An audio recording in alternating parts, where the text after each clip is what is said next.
Usianya berapa Pak? 45 tahun. 45 tahun. Kalau boleh tahu Bapak pekerjaannya seperti apa ya Pak? Mandor toh. Oh mandor. Baik.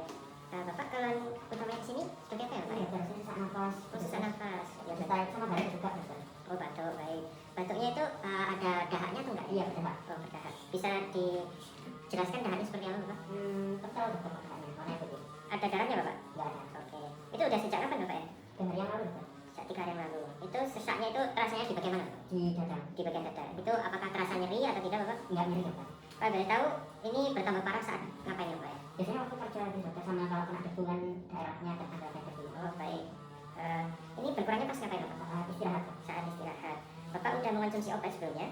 Pakai inhaler dokter. Oke. Bapak sebelumnya ini udah pernah mengalami penyakit yang serupa atau seperti apa Pak? Kalau dulu pernah diagnosis PPOK dokter. Oh baik, ada PPOK. Dari keluarga Bapak sendiri apakah memiliki keluhan yang sama seperti Bapak? Enggak ada dok. Oke. Bapak punya alergi obat? Enggak ada dokter. Mohon maaf nih Bapak perokok sebelumnya? Iya dok. Oke. Kalau boleh tahu setiap harinya berapa ya Bapak ya untuk merokoknya? Mungkin 1 pak dokter. 1 pak. Bapak mengonsumsi alkohol? Enggak dok. Oke baik. Mungkin setelah ini kita akan melakukan pemeriksaan itu di bagian dada dan bagian punggung Ya. biar tahu ini Bapak ini mengalami gangguan seperti apa. Dan ini mungkin Bapak diminta untuk melepaskan baju dan mungkin akan disentuh oleh saya. Namun jangan khawatir untuk rahasiaan dan mungkin ini sedikit tidak nyaman. Apakah Bapak bersedia? Iya ada. Oke silakan lanjut ke bed ya. Baik. Oke. Selanjutnya kita melakukan prosedur cuci tangan dan mengucapkan basmalah sebelum kita melakukan pemeriksaan pada pasien. Pemeriksaan yang pertama adalah kita melakukan inspeksi terlebih dahulu. Kita meminta pasien untuk membukakan bajunya terlebih dahulu. Permisi ya Bapak untuk dibukakan bajunya terlebih dahulu.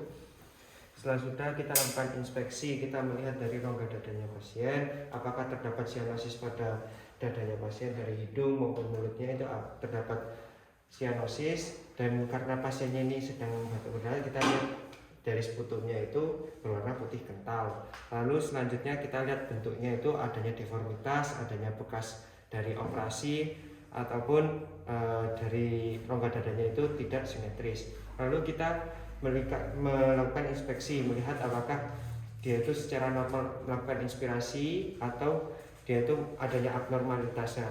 Selanjutnya kita melihat pergerakan dindingnya saat bernafas itu bandingkan antara kanan dan juga kiri. Berikutnya adalah pemeriksaan palpasi. Selanjutnya kita melakukan pemeriksaan palpasi. Kita letakkan tangan kita di bagian midclavikular seperti ini dan usahakan dari ibu jari ini tidak menyentuh dari bagian dada. Lalu kita minta untuk pasien melakukan inspirasi secara dalam. Ya, silakan Bapak untuk inspirasi secara dalam. Apabila terjadi abnormalitas, nanti dari ibu jarinya akan menyentuh terlebih dahulu, namun apabila normal akan menyentuh keduanya. Seperti ini. Selanjutnya kita melakukan pemeriksaan dari tactile vemitus seperti ini. Kita minta untuk pasien berbicara dengan yang berdesis seperti 99 11. Ya Bapak bisa dikatakan 99 11 99. Kita menggunakan bagian dari medial dari tangan, telapak tangan.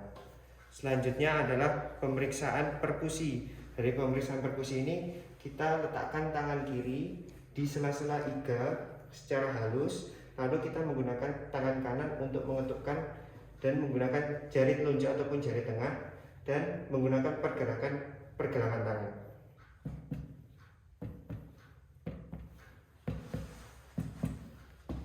Kita bandingkan antara kanan dan kiri.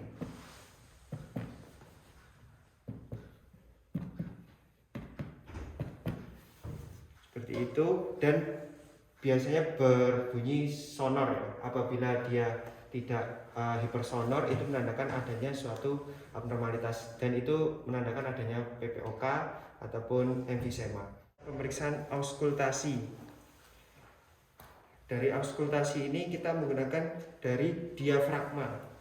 Kecuali dari pasien yang kurus ataupun yang berbulu, karena di sini dalam keadaan yang baik, tidak berbulu, sehingga kita menggunakan diafragma. Kita bandingkan kanan dan kiri. Bunyinya yaitu vesikuler, dan apabila di bagian bronkus itu namanya bronkofesikuler. Kita bandingkan kanan dan kiri.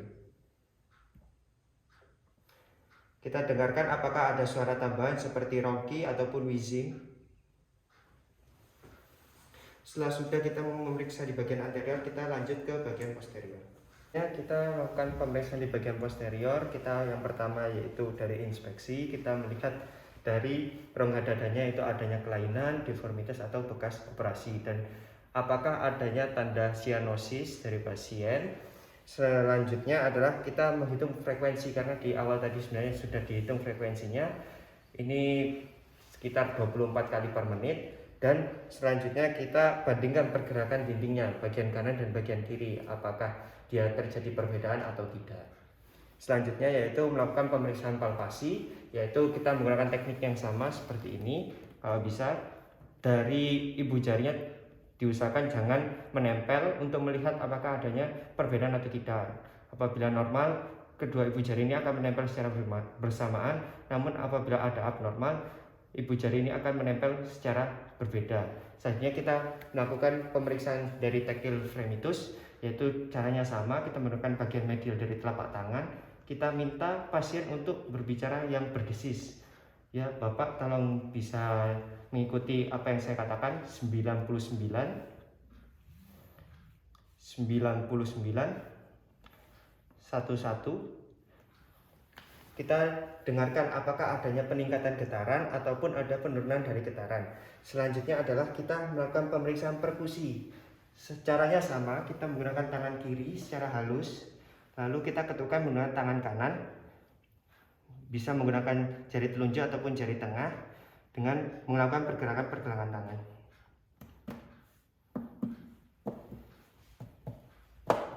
Kita bandingkan antara kanan dan kiri.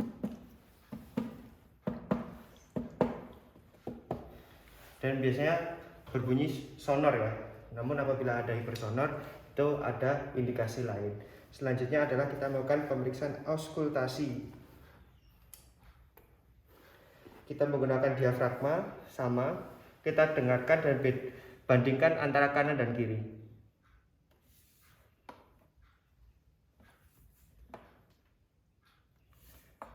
Karena ini normal, bunyinya mungkin secara vesikuler, namun apabila ada suara tambahan seperti wheezing dan juga rongki, itu adanya suatu abnormalitas.